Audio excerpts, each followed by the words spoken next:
आज मैं किसी परिचित की मौत की खबर सुनकर उसकी मिट्टी के पास खड़ा हुआ, उसके घर के आंगन में उसे निहार रहा हूँ और आसपास लोग जमा हैं। कुछ लोग रो रहे हैं, कुछ लोग चिल्ला रहे हैं।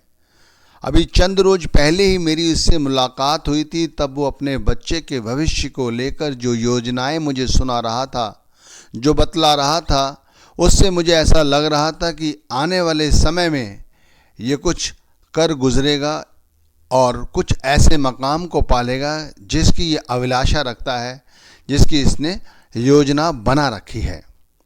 लेकिन ये क्या हुआ, ये मेरे सामने है। ये सच है या ये झूठ, मैं समझ नहीं पा रहा हूँ। आप खुद विचार करो, ये सच है या वो सच जो मुझे वो सुना रहा था। आमतौर पर होता ये है कि हम जो कुछ भी देखते हैं अपनी आँखों से, वो सब हम सच समझते हैं, लेकिन वास्तव में वो झूठ है। और जो हमें दिखाई नहीं देता, जो सिर्फ एक एहसास है, वही सत्य है। हमें सत्य मार्ग पर, हमें संत मार्ग पर यही सिखाया जाता है कि ज़्यादा से ज़्यादा तुम्हें सत्य का संग करना है। इसी को सत्संग कहा जाता है। लेकिन हमने झूठ का दामन इस तरह पकड़ रखा है कि सत्य हमसे बहुत दूर चला जाता है। ये सिर्फ हमारी गलतफहमी है, हमारे मन में एक छलावा है, जबकि सत्य हमसे कहीं दूर नहीं जा सकता।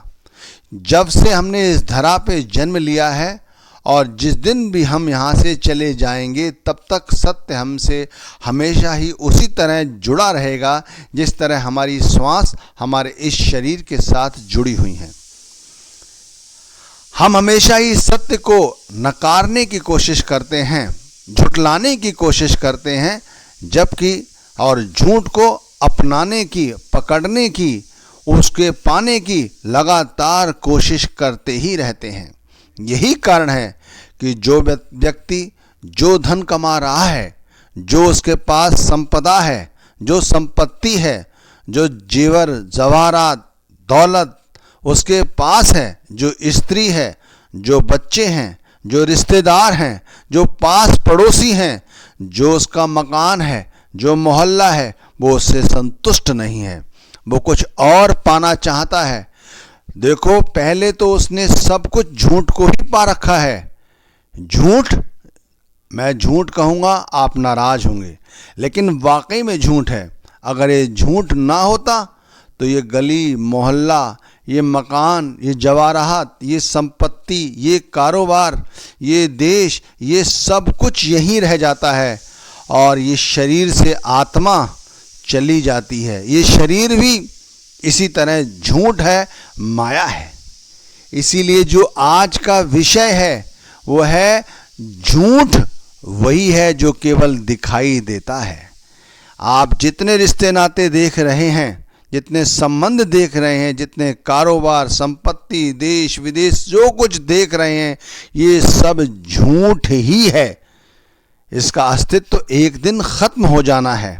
यहाँ तक कि ये शरीर भी जब आप आईने में देखते हैं तो ये भी झूठ ही है। इसीलिए तो ये मिट्टी के सपुर्द हो जाता है एक दिन।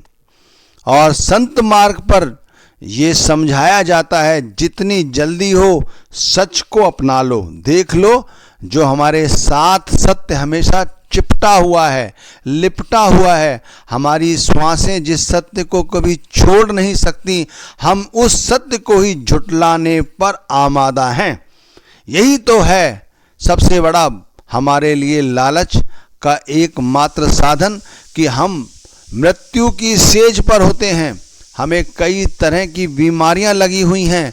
हम डॉक्टरों के आगे यही गिड़गिड़ाते रहते हैं कि हमारे इस दर्द का ये उपचार कर दो, लेकिन हम मरना नहीं चाहते।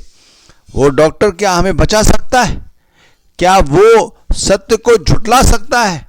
एक दिन वही दवाइयाँ हमारे शरीर पर काम करना बंद कर देती हैं जिन दवाइयों के सहारे हमें बहुत जल्दी आराम मिल जाता था।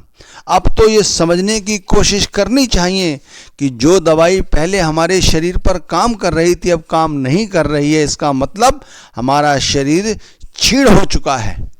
अब हमारा शरीर मिट्टी के सपुर्द ही हो जाना है। फिर भी हमारे जो दिमाग की मचमच है, जो चक्के पंजी है, जो उधेड़ बुन है, वो बंद नहीं होती। इसीलिए संतों महात्माओं के जो एक्सपीरियंस हैं, उन्होंने इस संसार को माया कहा है, वो बिल्कुल सच कहा है। हमें भी चाहिए कि हमें उनके इस एक्सपीरियंस से, इस रियलाइजेशन से, इस अनुभव से फ़ायदा उठाना चाहिए। और काम कितना सरल है कि सत्य को पहचानना है। सत्य जो बिल्कुल रत्ती भर बदलता नहीं, वो सत्य तो वैसा ही रहता है जैसा शुरू में था और वो अंत तक वैसा ही रहेगा। आप जब चलते हैं रोड पर तो आप क्या देखते हैं? जो हमने चीज़ें बनाई हैं, आपने जो चीज़ें बनाई हैं वो आपको अच्छी लगती हैं, आप उनके लिए लालायित होते हैं। लेकिन उसी रोड पर आप ज़रा और निगाह मार के देखिए, आपको परमात्मा की बनाई हुई चीज़ें भी नज़र आएंगी, लेकिन आप उनके साथ कोई आपकी रुचि नहीं है। आपको परमात्मा ने बनाया। इसी तरह हमारे जैसे अन्य जो जीवात्माएं आपके सामने घूम रही हैं, स्त्री रूप में, पुरुष रूप में, बच्चे रूप में, पशु रूप में, क्या आप उनको परमात्मा का दर्जा देते हैं? नहीं देते हैं। आपको उनकी तरफ ध्यान है जो आपने चीज़ें बनाई हैं, यानी झूठ को आप तवज्जो देते हैं, परमात्मा की चीज़ को आप तवज्जो नहीं देते।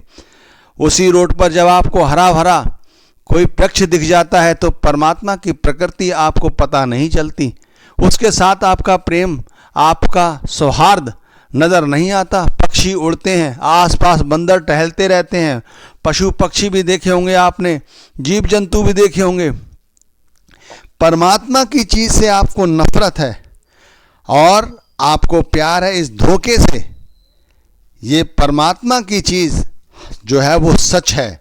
देख लो, आकाश, पृथ्वी, वायु, अग्नि, ये सब परमात्मा